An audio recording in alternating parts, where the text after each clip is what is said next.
So when you're doing your dreaming and you're visualizing, who is that future successful self?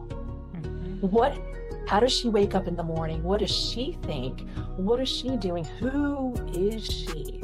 And what does she believe about herself? Because she's achieved all the things that you want to achieve. And since she's already done it, what does she believe about herself? What are her I am statements in that future moment? And then you borrow those I am statements in the now.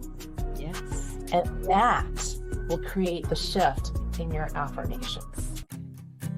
Hey, sales hunters, welcome to season 2 of Beyond the Business Plan, where heart meets hustle and every episode inspires you on your entrepreneurial journey. I'm Lyon, and together we'll chart new courses, tackle challenges, and celebrate those big wins with expert guests, honest stories, and plenty of joy along the way.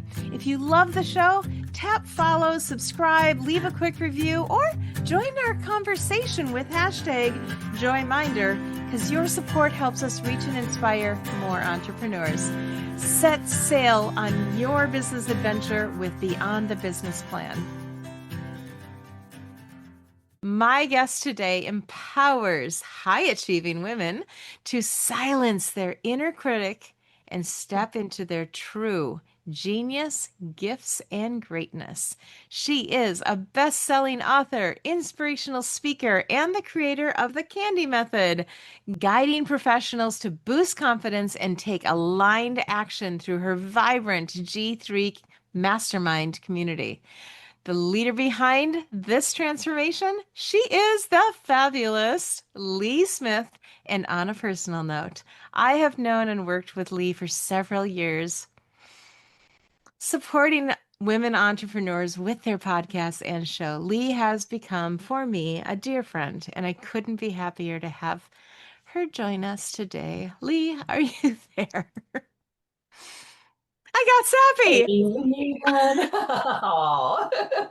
You are a dear friend. I so appreciate you on all the levels, and I'm so excited to be here with you today. It's been quite a journey. We've known each other a minute. We have. We've been And through some amazing rides. yet, it's such a blessing when you go through that. You meet somebody in a business capacity or working with them in a business capacity, and yet you still feel such a connection and an affinity where you're like, I don't want to lose touch with this person. Definitely. Definitely. It's a two-way street for sure. So what did I miss in your introduction? Oh gosh, what did you miss?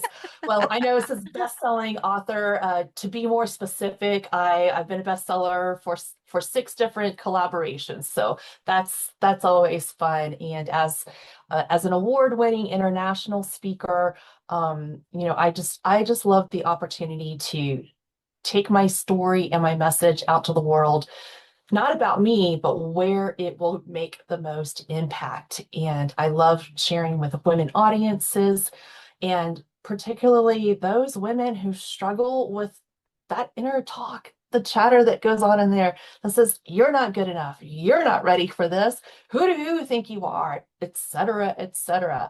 And where I can just share, you know what? We don't necessarily have to listen to that.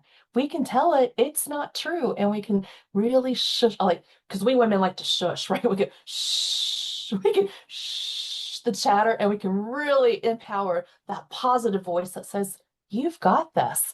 Do it anyway, because that's where the magic really happens. And that's why I am so excited to be here today with you, Leanne, and share the story, share the message, create some empowerment here, create some wins for the audience, and continue the journey. It's amazing. You are amazing. And Thank you you. have been through a few things. I mean, we have known each other for several years. There have been years where we were both employed by the same organization. There have been years where we were not. There's been times that you were in and out of even that organization while you did other things. How long Mm. have you considered yourself to be an entrepreneur? Oh, what year are we in now? I I think, even though in different facets, because even when I started in my direct sales journey, that was back in 93. Yeah. a long time ago, my goodness. That's where I started hearing about entrepreneurship and the possibility of how I could become an entrepreneur. And then in 2017, I launched my first business. I was actually a business matchmaker, if you will, not in the romance sense, but connecting small business owners who were so busy in their operations that they couldn't quite get connected to other people they wanted to know, whether it was bookkeepers, insurance to cover liabilities and things like that, or they were looking for other power connections to do cross referrals and expand their businesses. And so that was B2B matched, as in B, the number two, the letter B matched, business to business. Really loved that. Unfortunately, as I learned along the way, I couldn't quite make it a sustainable model. So I needed to shift. And that's certainly an important facet of being an entrepreneur is knowing when you are working till to the maximum end and that sometimes you have to let it go. And then that I was able to turn that into, well, I still want to be an entrepreneur because I don't want to be employed by anybody else. I am not meant to be working for somebody else's dream. I am fully meant to be working for my dream. But how is that going? How is that going to work? And how is that going to look? And because of my journey in personal development from 91, when I first got introduced to Tony Robbins and personal power, Right there. and then moving right, and then moving forward into Brendan Burchard, which we had a conversation about that too, and his high performance habits, and then from Marie Forleo to Mel Robbins, Brene Brown, all of those personal developments. I thought, well, how do I take what I've learned from them and what I've learned in my own personal journey and make it something that's going to solve problems for other people out in the world? How do I fulfill that need? And I noticed in my journey, it was really about that self-talk, that like, I can do this or no, I can't. And how does that impact? For many of us, if it's the inner chatter, it's holding us back and creating resistance. And Yeah. thanks to my dad, I had a lot of positive talk where it's like, you've got this, you can do this. And thank you, Marie Forleo, for everything is figure outable. That empowered me so much that when I would get stuck in my comfort zone, or how do I overcome this obstacle? What do I need to learn? Or who do I need to know? Then I was able to jump in and go, okay, everything is figure outable. So whether it's inside of me or in my mentor circle, I am going to figure this out. And it really came down to that inner voice. And so now I've taken that and my love for public speaking out into the world. And that's where I created Upcycle Coaching. Very, very cool. I mean, that's a wow. Okay. So the podcast is over. That's her whole story. No, I'm just kidding. No, there's more, there's many layers, many layers. No, I know there is. I know there is because we've known each other a minute. It's interesting. This morning, I was at the gym, back at the gym, yay! And I was Yay. listening to a book on quantum. What was it actually? I do have to look up the name. I'm sorry, but it was interesting. And just the introduction, the quantum mindset. It's actually called. Hmm. Are you familiar with it? I think I've heard of the title. I haven't actually Okay. read it yet. It's called The Quantum Mindset in a Nutshell. It was from 2019. And I had it in my Audible collection. I was actually like, what books do I have I bought that I've never read? This is or listened to. Right? This is one of them. But he So right in the many. beginning, he said something that you just said, in that Hmm. there's so many things that got ingrained to us when we were younger. And even sometimes the positive things that we think that were positive. In a discussion with another friend of mine, I am amazed at the things that her father, it comes back to dad's again, Yeah. was helping her with when she was little. When she was little, she was reading great authors. She was discussing Jonathan Livingston Seagull. She was, Hmm. at a single digit age. And I'm like, that Yeah. is so cool. I said, you were so blessed to have this mindset. She said, yes, and Oh. with it also came, these other things that now in her, 50s, she's realized, there were some downsides to some of the stuff that she got imbued with as well. So we really do have to take a look at all the pieces. and Oh, frequently as we move forward. Do you help people with that? Is that what you're saying? I I do, because what I'm picking up from what you're saying is that while we hear a lot of things from, like, even going back to the days when The Secret came out and Yeah. the power of affirmations, and then we have so many people who say, well, I use affirmations and nothing has come of it. So I don't know that I believe in that. And I'm like, oh, but did you use affirmations in the right way? And then we also talk about positive thinking, and it's like, yeah, positive thinking, well, that hasn't really got me too far either. And again, I question, are you using positive thinking in the correct way? Because there's positive thinking, there's the affirmations, but we have to look at the context of everything. And by that I mean, you do positive thinking and positive thinking, positive. Well, I'm just thinking positive all the time. I'm always looking for the good, and I'm doing this and I'm doing that. There is such a thing as positive toxicity. Mm-hmm. And that means we're thinking positively intentionally, but it's just for the sake of thinking positively. And we have to look at where is the intention behind the positive thought. Are we doing it selfishly? Are we doing it for our good? And are we doing it for the good of others? There is a difference. And with affirmations, I'll let you in a little secret with affirmations. That is, so many of us think we do affirmations in the right here and the right now. The problem with that, Leanne, is that we are who we are right here, right now, based on the decisions and choices we made in the past.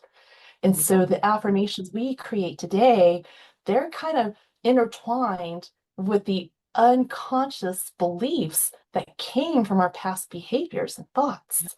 So what we need to do to fix that and to effectively use affirmations is go into the future. So Mm-hmm. when you're doing your dreaming and you're visualizing, who is that future successful self? Mm-hmm. What, how does she wake up in the morning? What does she think? What is she doing? Who is she? And what does she believe about herself? Because she's achieved all the things that you want to achieve. And since she's already done it, what does she believe about herself?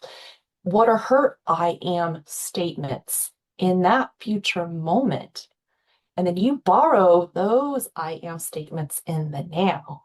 Yes. And that will create the shift in your affirmations So and your instead positive of saying, thinking. I want to be a second degree black belt, I'm saying, I am a second degree black belt in April or Yes, June, yes, whenever the next right. testing date is, right? I was Yeah. thinking about that this morning. I was going through every day, I start with some scripture. And I've also started using, you mentioned Brenda Burchard, Mhm. Brandon, I always forget. But Brendan, yeah, you got it. his planner. And one of the things in the planner is it says, what's today's message to yourself, or what do I need to remember about this day? And this is like day 4 of Yeah, fully using the planner. And it's actually already changing how I approach my day, what I get done. It's amazing. it And is. as I finished, I prayed over the day. I was like, okay, I have it all Mhm. planned out, I have it all mapped out. And it came to me, I needed to look up this verse. It's from James 4, 13 to 15. And again, if anybody's listening, you're not familiar, James is a book in the New Testament of the Bible. And this particular verse, book 4, verse 15, is says, instead, you ought to say, if it is the Lord's will, we will live and do this or that. Instead of saying, I will do this, sometimes releasing it and say, and this, somebody actually told me this recently. She said, Leanne, you used to be somebody, by the way. She said, you used to be I'm going to get it done with a tight grip kind of person. And you've Mhm. become, I'm allowing it to get done because I know it will be. Yes, yes. There's such a difference in that vibration, isn't there? Yep. Yeah. And it changes the results, it changes the outcomes. Yeah. It Yeah. just makes it so much better. Yeah. So much better. We manifest so much more on that vibration. And yes, absolutely. I love that. I love that. So, so powerful. And that. that aligns with my main mission in my speaking. And I know you've seen this many times, Lynn, but I'm really excited to share it with the audience today. Please And do. it's my little visual where I am on a mission And by the for way, if you're transformation. listening to the podcast, she is now sharing something visually. So come on over to YouTube if you want to see this, but you'll want to describe it as well. You got it. Yes. So I am showing the word reactor because I am on a mission of transformation and it's transforming the reactor. And this may or may not necessarily be the person who tends to believe life is happening to me. And we want to create the transformation of life is happening for me and taking that different perspective. And the reactor is the person who wakes up in the morning, most times after hitting the snooze button multiple times because they're reacting to that alarm sound, right? And then they're reacting to the phone. Maybe it's the text, it's the emails, it's the notifications that are coming through in that morning. And they're reacting to maybe their little ones or their fur babies. And where do they even get started in their day? Because even in that moment, they're busy putting out fire after fire, just getting to the next thing, the next thing, the next thing. And they're living by convenience and circumstance. And so they're busy. They've got dreams and aspirations, and they're chasing after it amidst all of the things. And like the letter C in reactor, they feel like they are stuck in the middle of all the things. And if you're listening when you get a moment, make sure you're not driving, then write the word reactor and look at the letter C in that word. And in my visual with my Scrabble letters here, what I'm doing and inviting you to do is take a breather. Like the letter C, take yourself out from the middle of all the things and see, pun intended, see yourself for the brilliance and amazingness that you are. And this is where my G3 mastermind comes into play because why G3? Because I believe that you have genius, you have gifts, and you have greatness within you that are unique to you. I liken it to a cell phone number where we have 8 billion people across the planet. At least 90% of all these individuals have cell phones, and we have the digits 0 through 9 in common, yet no two numbers are exactly alike. Isn't that amazing? So amazing. And so the G3s, the genius, the gifts, and greatness, there can be some overlap. You're like, well, yeah, I've got some geniuses that are common with another friend, but that G3 combination is truly unique to you. So when you can see yourself first and those G3s and you put yourself first, it's like putting the C in front of the other letters and you see that you are a creator. And that's the transformation I'm creating because a creator now sees everything else aligning. They understand what matters most to them. What is most important? What is my priority? What am I expecting from this day? Because my future successful self is already doing it. What is she remembering that she did today to become who she has become? And so this allows you to then move from the circumstance and convenience into commitment and courage. And as you take those steps, you become confident in moving forward towards that transformation. So I am inviting you to think about how do you transform from being a reactor, busy and tired and exhausted, chasing all the things and being stuck in the middle of all, to seeing yourself first and looking at what really matters, what really moves the needle, and what is going to shush the negativity and really say, I've got this and make that happen and be the creator of the day, the week, the life that you truly desire for Mm. yourself and for everyone around you. Oh, I love that so much. It's such a great visual. And so she was, holding Scrabble. Come on over, see this, see her do it live on YouTube because it really it's just a great demonstration. It truly is. And well, in Joyminder, we have what we call the sailing system. And what you Right. just said can be for lots of people in lots of the stages of the sailing system, including, I just came up with this quite recently. I said, the 20-year-old who went to college and picked their major based on what will tick mom off or what will make Right. dad happy or Yep. where will I make the most money? gets to be 30 with responsibilities or 40 with responsibilities and realizing that, that putting themselves first wasn't what they were doing when they were 20. I just got that Right. piece. That just came right here, right now. So, Yes. ooh, I got chills everywhere now. Hello.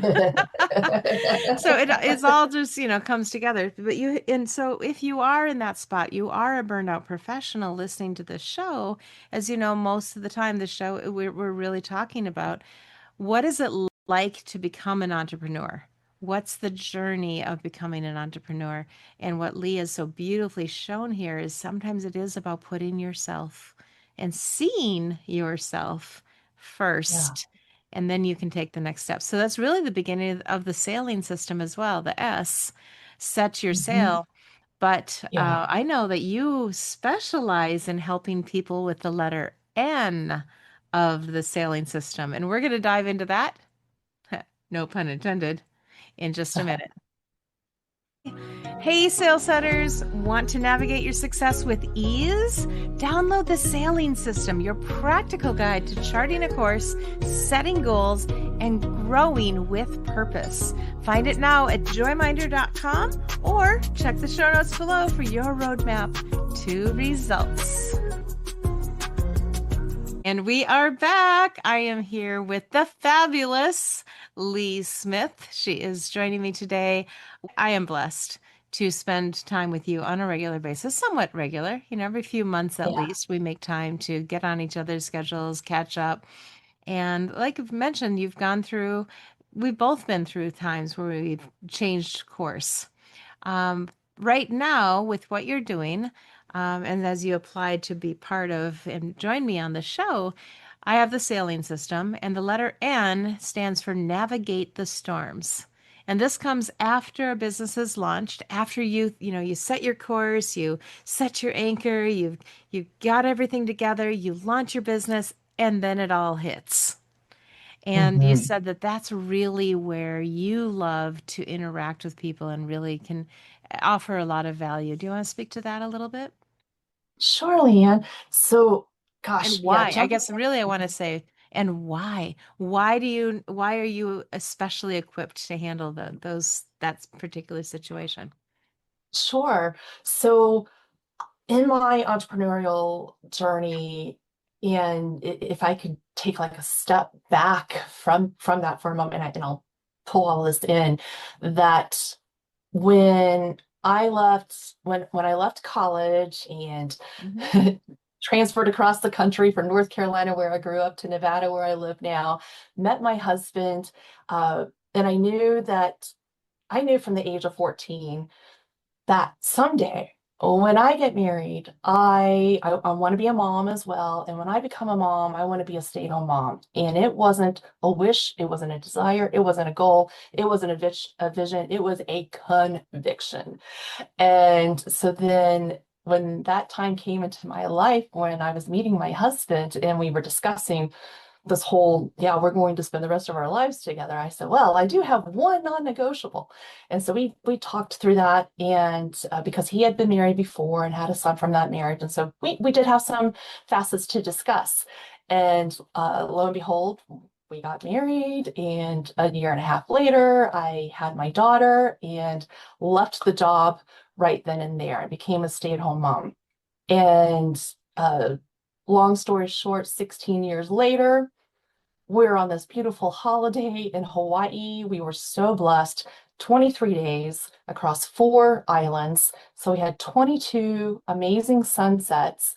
And it was on one of those sunsets, Liam.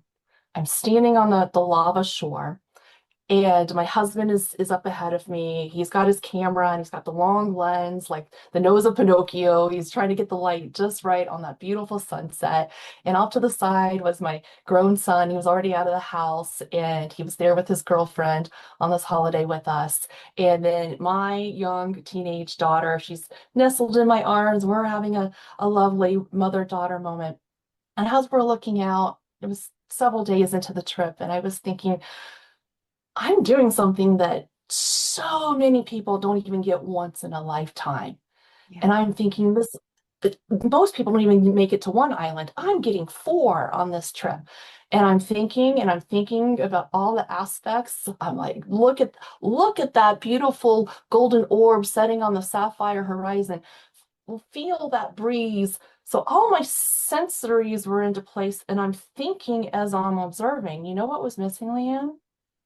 I wasn't feeling it. Mm, I wasn't feeling just how special. I was thinking logically how special it was, mm, but I wasn't emotionally feeling it. And then I caught myself off guard, like, why am I not feeling this right now? This should be like so amazing. And I wasn't. I'm like, what is happening right now? And it was in that moment that I became aware that I didn't know who I was anymore.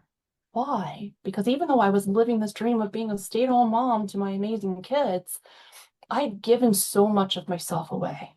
I'd given myself into my marriage. I'd given myself into the stepmotherhood. I'd given myself into the stay-at-home motherhood.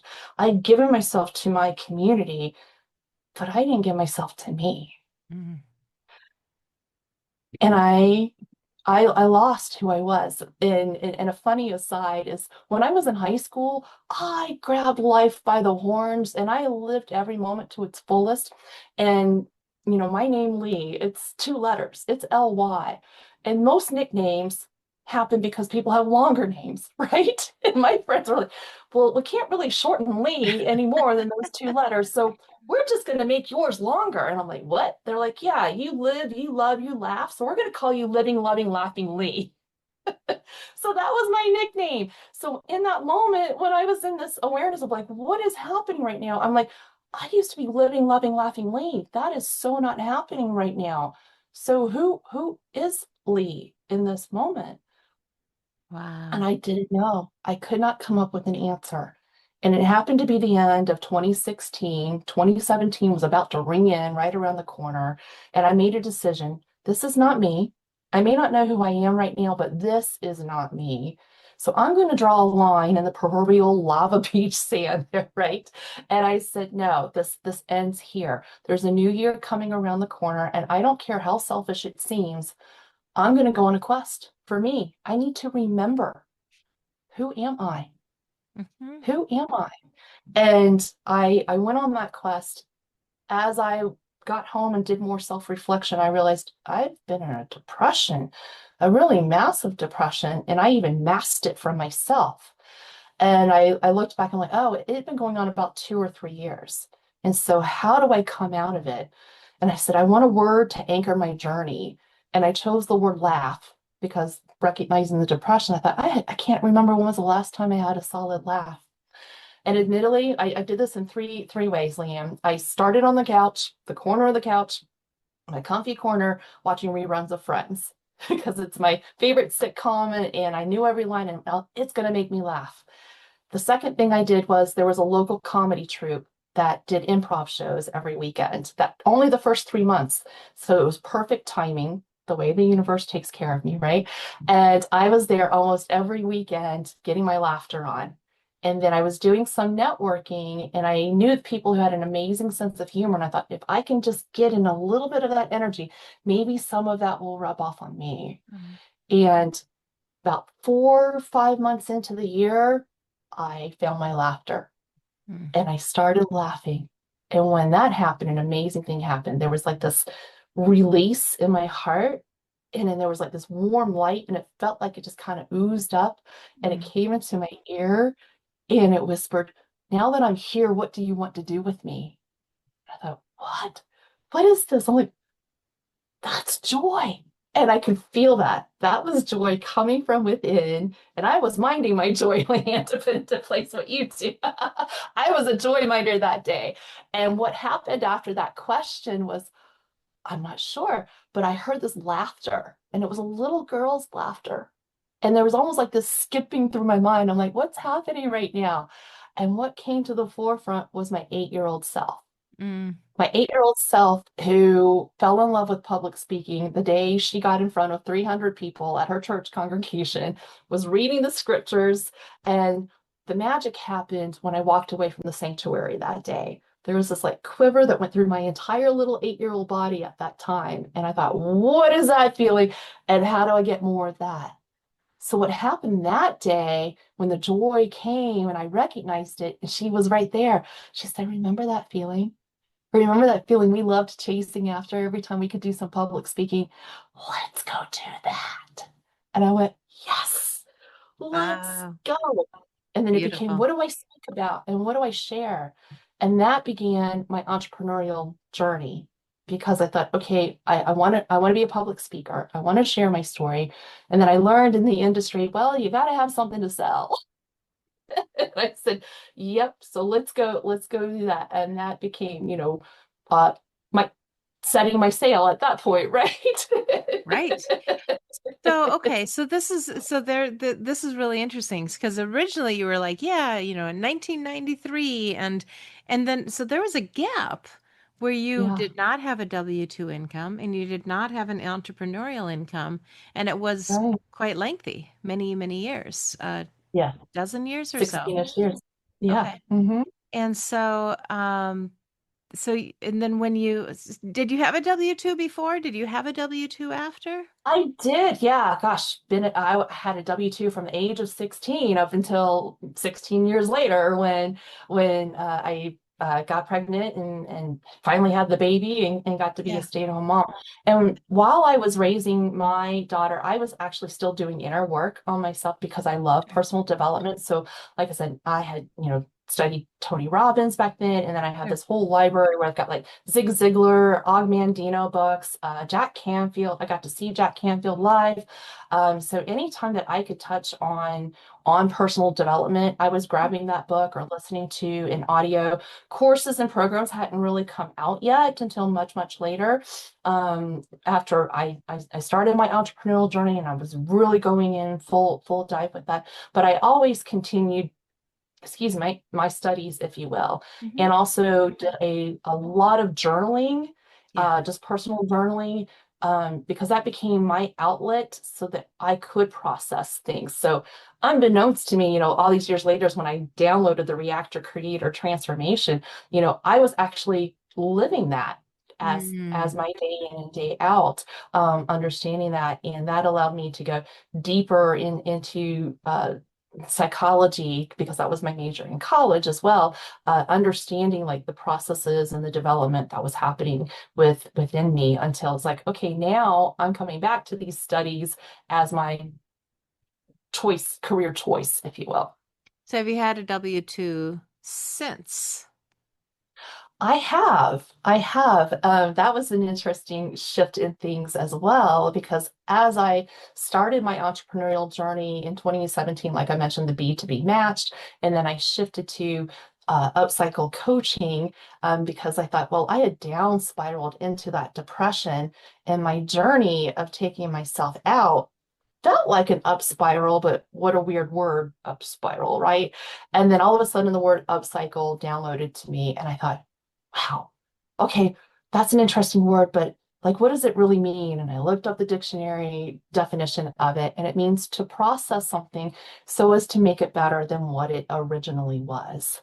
Yay. And that resonated so magnificently because I thought, this is what I get to do with my audience. This is what I get to do with my coaching clients. They come to me in this one area, they go through my process, my candy method, if you will. And then when we're done with our time together, they're better than who they originally was, or at least that's my intention. I can't do all the work for them, but when they do the work too, oh my gosh, they are completely changed from who they were when they started the journey with me. So that was super awesome. And then the pandemic hit, Ah, right? And that I shifted so remember many things that. for all of us, right? And so, instead of working with people externally, it's like now we go in this virtual.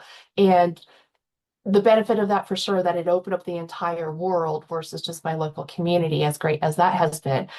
And I decided, well, while I tried to translate my in-person to the virtual, everybody was so new. Isn't it weird to think that people were like so foreign to Zoom and now it's just Well, it's just a I have natural a funny story thing. about that actually, because I was I Yeah. was I was a B&I director at the time, And so, Okay. and we would do small groups, and I had 5 groups that I was in charge of, and I had to drive to each of these groups, and these groups were all Right. scattered.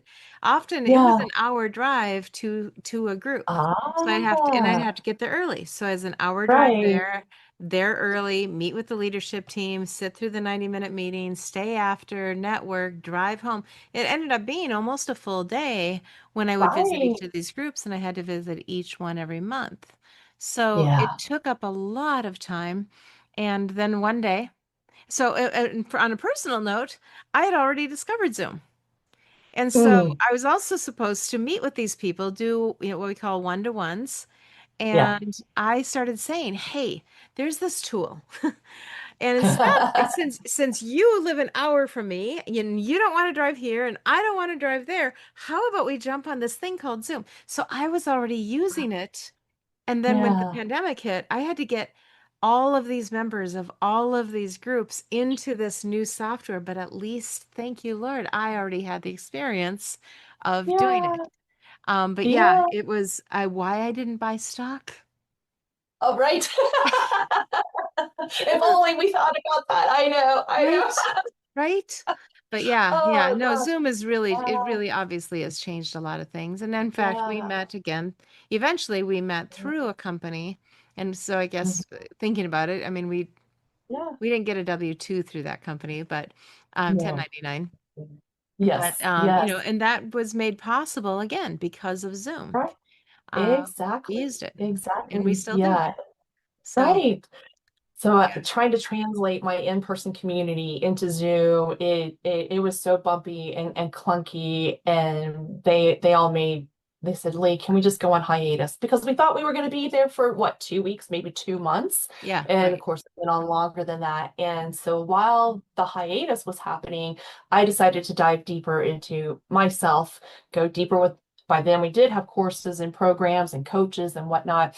And yeah, admittedly, I was hit with shiny object syndrome. Not proud of it. It was what it was. And I invested in myself across many things. And over a 2, 3 year period, it became $100,000 across multiple credit cards. And then my husband discovered that was the case. And I fully believed on, turning it over with ROI, getting clients, and that was not happening at the pace that I wanted or needed it to. And so my husband said, babe, I love you. And I want you to know that I believe in you. Because we even switched hats for a moment uh, during this time where I did put on my coach hat, took off the wife hat, put on the coach, and I actually coached him through his issues. And he was like, "Oh my goodness, this is what you do." I said, "Yeah, that's what I do." He was like, "Unbelievable." He's like, "All right, how do I support you?" Oh, But in this time when we had the 100,000 across the cards, he said, "Babe, this is not about, not believing in you or what you're capable of doing. And this is what he said to me, Leanne, the sweetest thing ever. He said, I think anybody who chooses to work with you, once they start that journey with you, they are going to feel like they won the lottery. And I was like, oh, babe, thanks. Thank you. I said, I just need to find those lottery ticket buyers, right? right. Metaphorically speaking. So knowing we're in a partnership, he and I are a team, and I really wanted to make things work. He said, I need you to put a pause on your coaching and your speaking and all of that, and I need you to go trade hours for dollars. I said, okay, okay, we're in this together, and yeah, I'm going to make this happen. And so I thought, I haven't had a job in 20 years. Who is going to want me? What skills? Boy, talk about that inner critic coming forward. What skills am I going to be able to put out there on the table? And a friend of mine, she was in a similar boat financially with me. So we were looking for a job, and we're like, hey, if we could find a place together, that would be awesome. And we did. She started at a company 2 weeks before me, referred me in, which became a win situation for her. It was a business formation company. It was a call center where we helped people all across 50 states set up their LLCs, Oh, nonprofits, and corporations. oh, And I nice. started in sales, what they call the front end sales. And I thought, well, sales is something that's a skill I really need to develop. Maybe if I can do it through this business, I'll just take that and translate it into my coaching business. Okay, this could be a win. And I did really great the first 30 to 60 days. And then I nosedived. I couldn't close a sale to save my life. But my managers recognized the effort. Like I kept my nose to the grindstone. I kept working on my KPIs. I took all the coaching that they gave me and I implemented it. I worked on my self-talk and my mindset daily, daily, daily. And then there came a point where the vice president said, "Oh, it's time to let her loose. The numbers aren't showing up." And my manager said, "No way. I will fight you on this," because he saw my work ethic and he said maybe her skills aren't so great in the sales, but she would be awesome in customer support. Why don't we give her a shot there? And so switched departments, and I was in that particular department for 12 months. And one of my KPIs was to start sales conversations, and then I would hand them off to the closers, Got and it. they would track that. And when the sales were closed, I was recognized for those numbers. And I also received a commission for that. So that was helpful as well. And I had so much fun with that position, Leanne, because first I didn't have to dial out and have people hang up on me, right? People were calling in, "I need help with this. I need help with that." And my brain lit up with problem solving. Like, "Oh, what's a problem? Um, Okay, let me get you over here." And I would fire those solutions to them and put my heart into those people, and they loved it. And across the 12 months I was in that department, I generated over $230,000 for the company. What did I learn from that? Being a W-2 was, well, number one, I don't like corporate rules. I mean, to have to raise my hand and say, "I got to go to the bathroom." No, sorry, that's not my lifestyle. Not my lifestyle. I didn't like having to ask for time off. I don't need anybody's permission. It's my life. I want to go do my life the way I want to do it when I want to do it. And third, I learned maybe I'm not so great at closing. That could be a technique that I still need to work on, or I can build my business in such a way that the sales are automated on the closing end, and I still get to do what I do great things at, which is talking about what I do or a product or service, and people buy into me, they buy into the product or service, they buy into that this is going to work for them. yeah. And then I can let the system do the closing part. So I learned a great deal from that, especially the ins and outs of showing up on time, the commute, and all of that fun stuff too, right? And now in 8 months, it was eight to 9 months at most, that my husband and I we wiped out the 100K. Wow. Why did I stay on for a total of 15? Well, my son got married. So we wanted to contribute towards the wedding. And so I said, I'm going to stay on a little bit longer so we can help our son out with some of the wedding expenses. And then my daughter was finishing her senior year of college, and she had been paying her way all the way through. And she got herself into a little bit of trouble with trying to find a a job that was going to fit her college schedule and meet her financial needs. And seeing that she had struggled through that, I said, "How about if I stay on my job just a little bit longer and I just pay your tuition? You're still responsible for everything else. But if I do that," Wow. "Mom, you would do that?" And I said, "Yeah." I said, "Only if it's not going to stunt your growth." So we talked about what did she learn so far about resilience, resourcefulness, money management, all of those different things. And was this going to stunt her growth? And she said, "No, Mom, you're just going to give me some breathing space."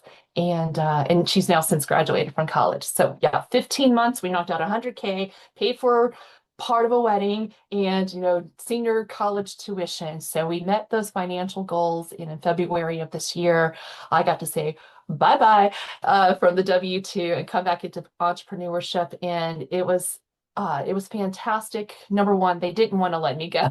They said, "Is there any way that we can keep you?" And I said, "You can't afford me." And I left on a Friday. It was Valentine's Day, as a matter of fact. So I left on that Friday, and the very next day, I was on a virtual summit speaking and sharing my message and my story with that audience, because I'm like, I'm Mhm. going back into the dream and making it happen. And Oh, being an beautiful. entrepreneur is definitely the life for me. Perfect. There's so much of what you said that is so, so, so good. Again, if you're not watching us on YouTube, come on over and you'll see earlier I pointed to Tony Robbins is right behind me. His book is right here. This is a real bookshelf, by the way. Sometimes people Yeah. wonder. Yes, these are real. Right? This is my black belt. I'm testing for my black belt. But yeah, real Yeah. books, the 12-week year, but start with why. Yeah. And you mentioned, Yes. you had your whys. You knew why you wanted to be a stay-at-home mom. You raised your kids the way you wanted to raise them, but you did exactly what it is, what started this question of, and navigating the storms. Because as an entrepreneur, we're going to come up against storms. We're going to come up against lean seasons.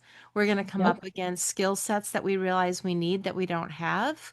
We're going to come up against just all sorts of situations that might cause you to take a step back into a W-2 world, even though you don't feel like that's where you belong.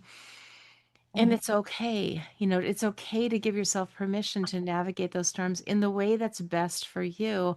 At one point, even while we had a company, my husband and I found ourselves driving Uber at night sometimes Mm. to make Yeah. payroll.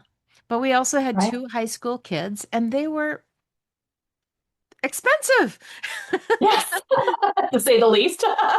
But we'd also, decided we were going to pay tuition through college, which is a blessing. Not everybody can do that. And indeed, we ended Right. up even taking some loans to do it ourselves, but worth it to launch them without loans, which is, was our dream and a So important. massive, massive blessing. But Yeah. yeah, there have been times I have tried to actually trade dollars for hours. Nobody will hire me. Actually Yeah. unhirable at this Admirable. point, apparently. I've been independent for so long. And it's Right. not that I was a stay-at-home mom and I want to go back to work, but they actually Mhm. see that I've been an entrepreneur, that I've been doing things, that I got my real estate Yeah. license, that I now I have my travel license, my real estate license, and among other things. But Right. but what I am situated to do is help people find their right fit. And Hmm. so that's what I love to do, which again, in the sailing system towards the beginning. And then when they get to the navigating the storms part, yeah, I might be able to help there too. But one of the ways for the audience to hear this is when you get to particular stages of starting a business, launching a business, growing a business. I have resources like Lee who come in and help out. Now this podcast episode is coming out in just before we do the January 2026 summit. And Lee, you are going to be one of my speakers on the summit. Yeah. So anybody listening is like, I want Yeah. more of her. Come on back to the summit because she will have, a portion of one of the days will be all her. It will just be Lee on stage doing what Lee loves to do, as we heard from an earlier story. And I can't wait to hear what you're going to share there. Maybe a little bit about your candy method, which, by the way, all of Yeah. Lee's contact information, if you want to discover anything more about what she's talking about, books, things like that, I'm sure it's all on your website, and all that information will be below here on the podcast and on YouTube, of course. So, what Yes. a great story. Thank you. Thank you. Yeah, definitely navigating the storms and being able to sometimes just throw your hands up in the air and go, wee, because you just gotta go with the ride. And I certainly count my blessings because being the W-2, I knew it was going to be temporary. It wasn't like, oh, this is something I have to do the rest of my life. It's like, Yeah, no, this is something that's going to be temporary. So how do I optimize? So instead of reacting to my husband asking me or making the request, I want you to go trade hours for dollars. When I know I'm like, oh, that is so not what I want to do. But then optimizing that, how do I create the best opportunity for myself? right. And thanks to my girlfriend who was just only 2 weeks ahead of me, when she said, hey, I think this would be a great fit because you and I are both entrepreneurs and we're going back to this W-2 world, but we can help these people who are starting up their businesses. So we have Right. inside information that the rest of our call center doesn't. And I'm like, oh, so true. And because I knew I was going into a sales position, I looked at that as well. what can I learn from this? How can I grab this opportunity in the best way and then translate those skills into what I want to continue doing in my business? And even when I got switched over to the customer service, it was amazing to me when I think after the second month that I was in there and I started winning these company awards for my performance, I'm like, what's happening here? It's like, oh, I am actually good at something. Okay. And being able to recognize that and then I continuously won awards and was celebrated and I was breaking records within the company. And that was amazing. And again, how do I take the lessons from that and translate that into how I can serve even better and more with my clients now? Yeah, there's so much good in everything you shared. I'm so grateful for you being here today and sharing your story. And again, our audience, please connect below, check out her story, check out everything that she has to offer. I know you have a free gift that we're offering as well. Excited. And again, we're going to see you shortly on the summit. Yay! Little Oh, actually, I'm idea. not that short. I am 5'5". Well, I'm shortly then. I'm shortly on the Yes, I summit. know. But the beauty of Zoom is nobody can tell. That's And by the right. way, if you ever want to come to Minnesota, we have no sales tax on clothing. So if you ever need, Oh, fabulous okay. clothes for all of your in-person events, you need to come visit me in Minnesota. Come shopping at the Mall of America. No tax on Yes. clothing. And, that would be wonderful to see you in person and see if you're really, really 5'5". There you go. Well, thank you, Lee. It's a pleasure having you here today. Thank you, Leanne. It's a total honor and pleasure for me to be sharing this too. Cheers. And to our audience, we thank you for joining us on today's episode of Beyond the Business Plan to unleash your joyful business potential. Remember, entrepreneurship is a voyage you can take with others, so find your tribe for the journey and give us a like or subscribe or whatever you do on your favorite podcast or video platform to keep shining and aligning with your purpose and Joyminder Solutions. And come on back next week for our next inspiring episode. Until then, I am Lyon, your Chief Joy Officer, signing off. Keep spreading the joy, keep leading with heart, and I'll catch you on the next wave of success. Hey, sales setters, are you ready to launch or refresh your business? Join us at the very next Beyond the Business Plan Summit for breakthrough strategies and inspiration. Visit joyminder.com/summit or check the link in the show notes for our incredible list of speakers and topics, and let's go beyond business plans together. Thank you for sailing with us, sales setters. Remember, your journey goes beyond the business plan. So keep charting your own course, leading with heart, and tuning in for more joy and inspiration. Find all the resources and connections in the show notes below, and your support means the world to us. So join our conversation at #JoyMinder or simply share your favorite takeaways in the comments section below. Until next time, set your sails for success.